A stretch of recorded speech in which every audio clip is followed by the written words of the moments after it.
मणिपुर में कल रात भी हिंसा हुई है। 3 लोगों के मारे जाने Two women being paraded naked पिछले 2 महीनों से हिंसा की आग में झुलस रहा है। पिछले कुछ दिनों से हिंसा पर सुप्रीम कोर्ट का बड़ा एक्शन। सुप्रीम कोर्ट ने हिंसा की जांच के लिए किया एक कमेटी का मणिपुर हिंसा की। मणिपुर में 28 दिन के बाद एक बार फिर से सोमवार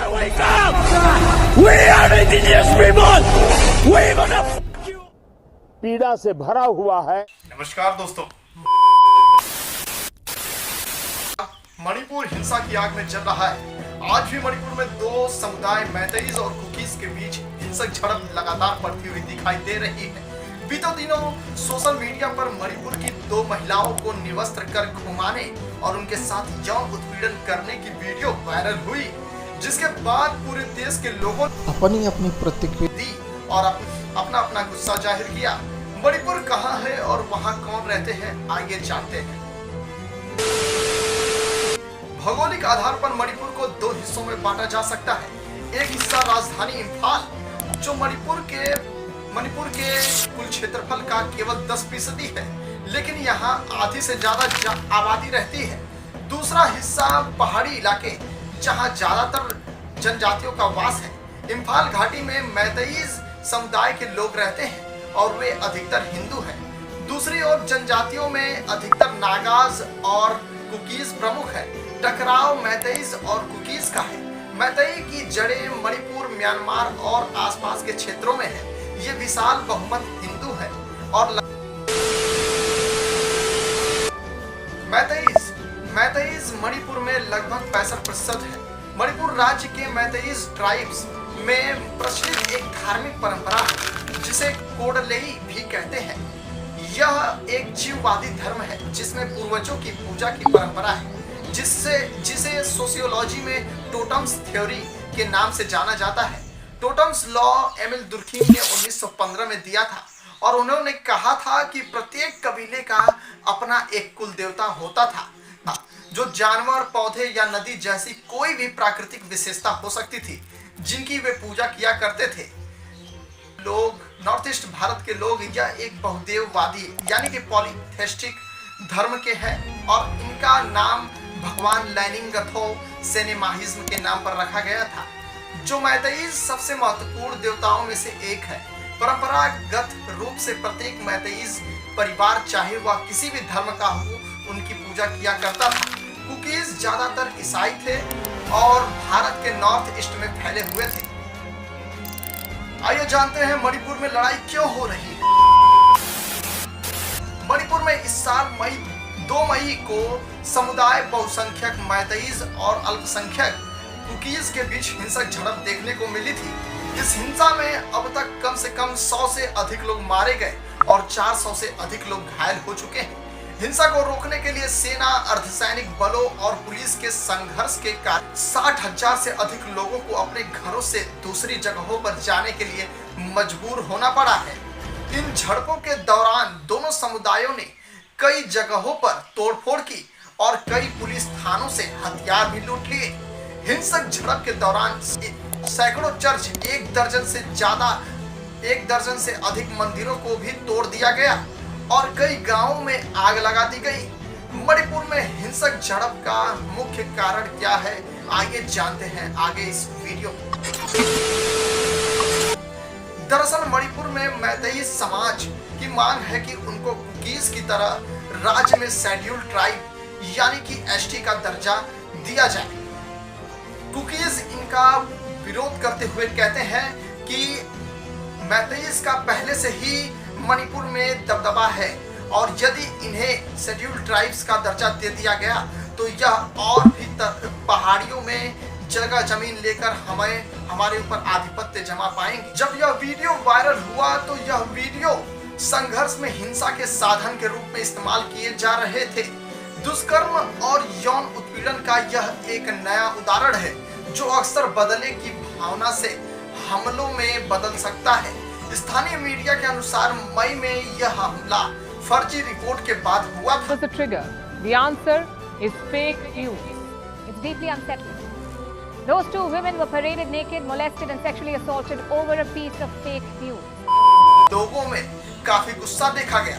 हमले का वीडियो सामने आने तक 2 महीने तक प्रधानमंत्री नरेंद्र मोदी ने मणिपुर हिंसा पर कोई भी बयान नहीं दिया था, लेकिन मानसून सत्र के पहले ही दिन उन्होंने मीडिया को संबोधित। मंदिर के पास खड़ा हूं तब मेरा हृदय पीड़ा से भरा हुआ है, क्रोध से भरा हुआ है। मणिपुर की जो घटना सामने आई है, किसी भी सभ्य समाज के लिए ये शर्मसार करने वाली घटना। वही कई भारतीय पूछ रहे हैं कि मणिपुर की वर्तमान स्थिति पर सार्वजनिक रूप से टिप्पणी करने में उन्हें इतना समय क्यों लगा। जैसा कि आप सभी जानते हैं कि मणिपुर में एन बीरेन सिंह की सरकार है। एन बीरेन सिंह एक भारतीय राजनीतिज्ञ तथा मणिपुर के मुख्यमंत्री हैं। वे भारतीय जनता पार्टी के सदस्य हैं। वे राष्ट्रीय स्तर के फुटबॉल खिलाड़ी रह चुके हैं। लेकिन इन सब का क्या फायदा जब वे अपने राज्य की समस्याओं को देखकर ड्रामा कर रहे हैं। और ऐसा तय नहीं, लोग कह रहे हैं। इस मुल्क ने जिस शख्स को जो काम था सौंपा, उस शख्स ने उस काम की माचिस जलाकर छोड़ दी। क्या यही भारत के मणिपुर में हुआ है, जहां जिसके पास जो जिम्मेदारी थी उसको भूल गए। मुख्यमंत्री राज्य की जनता को सुरक्षा नहीं दे पाते, पुलिस के कब्जे से ही वहशी भीड़ छुड़ाकर निर्वस्त्र करके गैंगरेप करती है। और तो और सीएम एन बीरेन सिंह ने इस्तीफे की अटकलों को खारिज कर दिया है। उन्होंने अपने ट्वीट में साफ साफ लिखा है कि वह इस्तीफा नहीं दे रहे हैं। हालांकि सोशल मीडिया पर एक उनका इस्तीफे का पेपर वायरल हो रहा है, जो कटा फटा दिख रहा है। इसको लेकर बताया जा रहा है कि उनके समर्थकों ने इस्तीफे को फाड़ दिया। नेताजी, हम सब जानते हैं, देश की जनता को इतना भी मूर्ख मत बनाइए। मणिपुर में हालात बेहद नाजुक है। राज्य में जारी हिंसा पर अब बॉक्सर और पूर्व राज्यसभा सांसद एमसी मैरी कॉम का भी बयान सामने आया है। क्या बताऊं, अभी ये सिचुएशन अभी बहुत बुरा हाल हो रहा है और मैं बहुत अच्छा फील नहीं कर रही हूँ। एक्चुअली बहुत बुरा फील कर रही हूँ कि अभी ये वायलेंस अचानक मैं सोच भी नहीं पाया ऐसे अचानक कैसे हो रहा है करके। वहीं सुप्रीम कोर्ट ने मामले का खुद संज्ञान लेते हुए कहा कि सरकार को कोई कार्यवाही के लिए कुछ समय देंगे, वरना खुद हस्तक्षेप करेंगे। प्राकृतिक सौंदर्य से परिपूर्ण मणिपुर का अपना एक प्राचीन एवं समृद्ध इतिहास है। इसका इतिहास पुरातात्विक अनुसंधानों, मिथकों तथा लिखित इतिहास से प्राप्त होता है। इसका प्राचीन नाम कलैंगपाक है। मणिपुर के नामकरण के संदर्भ में जहां पौराणिक कथाओं से उसका संबंध जोड़ा जाता है, वहीं प्राप्त तथ्यों से यह प्रमाणित होता है कि प्राचीन काल में पड़ोसी राज्यों द्वारा मणिपुर को विभिन्न नामों से पुकारा जाता था, जैसे बर्मियों द्वारा कथय, असमियों द्वारा मोगली और मिक्ली आदि। इतिहास से यह भी पता चलता है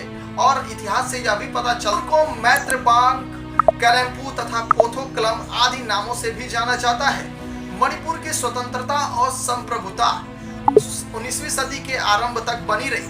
उसके बाद 7 वर्ष बाद 1819 से 1825 धर्मी लोगों ने यहाँ पर कब्जा करके शासन किया। 24 अप्रैल 1891 को के खोंगजोंग युद्ध में, जिसमें अंग्रेजों और मणिपुरियों के बीच में युद्ध हुआ था, जिसमें मणिपुर के वीर सेनानी पाउना ब्रजवासी ने अंग्रेजों के हाथों से अपने मातृभूमि की रक्षा करते हुए वीर गति को प्राप्त हुए थे। इस प्रकार 1891 में मणिपुर ब्रिटिश शासन के अधीन आ गया और 1947 में शेष देश के साथ स्वतंत्र हुआ। 1947 में जब अंग्रेजों ने मणिपुर को छोड़ा, तब से मणिपुर का शासन महाराजा बोधचंद्र के कंधों पर पड़ा। 1949 that the Maharaja of Manipur, Bodh Chandra Singh, signed merger agreement with the Union of India, and as a result of the agreement, the Manipur state merged into the Indian Union as a Part C state with effect from 15th October 1949. Later, विलय संधि के बाद 15 अक्टूबर 1949 से मणिपुर भारत का अंग बना।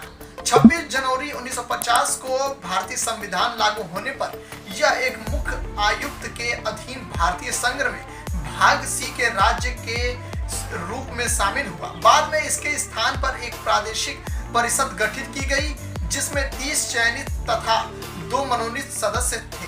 मणिपुर भारत के north east में स्थित एक राज्य है। इसकी राजधानी इम्फाल है। मणिपुर के पड़ोसी राज्य हैं उत्तर में नागालैंड और दक्षिण में मिजोरम, पश्चिम में असम और पूर्व में इसकी सीमा म्यांमार से मिलती है।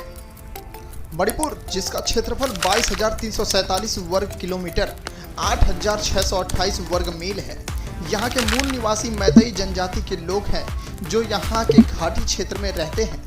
इनकी भाषा मैथिलोन, जिसे मणिपुरी भाषा भी कहते हैं। यह भाषा 1992 में भारत के संविधान की 8वीं अनुसूची में जोड़ी गई थी और इस प्रकार इसे एक राष्ट्रीय भाषा का दर्जा प्राप्त हो गया।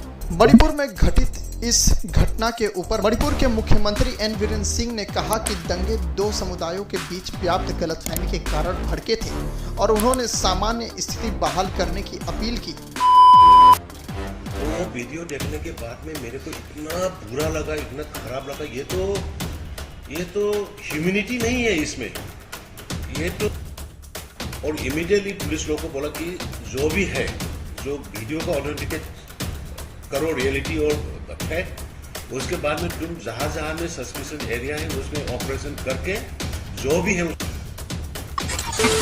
यहाँ तक कि सांसद शशि थरूर ने राष्ट्रपति शासन की मांग की है और भाजपा के नेतृत्व वाली सरकार पर आरोप लगाते हुए कहा कि वह राज्य पर शासन करने में विफल रही है।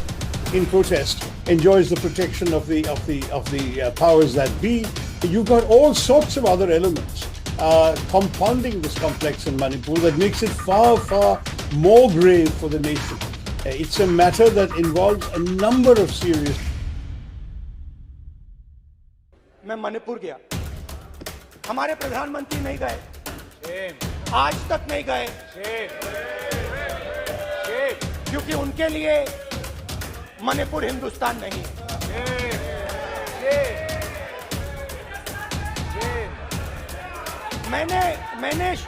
मैंने मणिपुर शब्द प्रयोग किया,